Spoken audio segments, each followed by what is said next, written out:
स्वारगेट बस स्थानकामध्ये आजही पोलिसांचा कडक बंदोबस्त आहे। स्वारगेटमधील अत्याचार घटनेनंतर पोलिसांचा बंदोबस्त आजही आहे। गेल्या 3 दिवसांपासून स्वारगेट बस स्थानकामध्ये पोलीस बंदोबस्त तैनात करण्यात आलाय। बस स्थानक प्रशासनाचे खासगी सुरक्षा रक्षक देखील तैनात आहेत। आढावा घेतलेला आहे आमच्या प्रतिनिधींनी, पाहूया।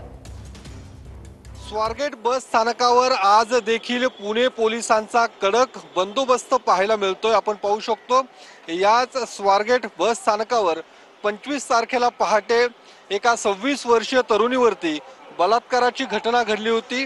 शिवशाही बसमध्ये या तरुणीवरती बलात्कार करण्यात आला होता आणि त्यानंतर या ठिकाणी विविध राजकीय पक्षांकडून त्यासोबतच काही सामाजिक संघटनांकडून आंदोलनं केली गेली होती। गृह राज्यमंत्री योगेश कदम यांनी देखील या ठिकाणी येऊन पाहणी केली होती। त्यानंतर या ठिकाणचं जे वातावरण होतं, तणावाचं वातावरण आपल्याला पाहायला मिळालं होतं।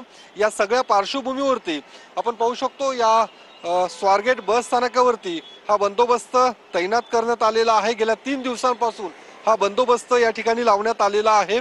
कुठलाही अनुचित प्रकार घडू नये या दृष्टिकोनातून हा बंदोबस्त तैनात असल्याचं आपल्याला पाहायला मिळतंय आणि या पोलीस बंदोबस्तासोबतच स्वारगेट बस स्थानकाचे खासगी सुरक्षा रक्षक देखील या ठिकाणी बंदोबस्तासाठी तैनात करण्यात आलेले आहेत। कॅमेरामन विशाल सहम, योगेश बोरसे, TV9 मराठी, पुणे।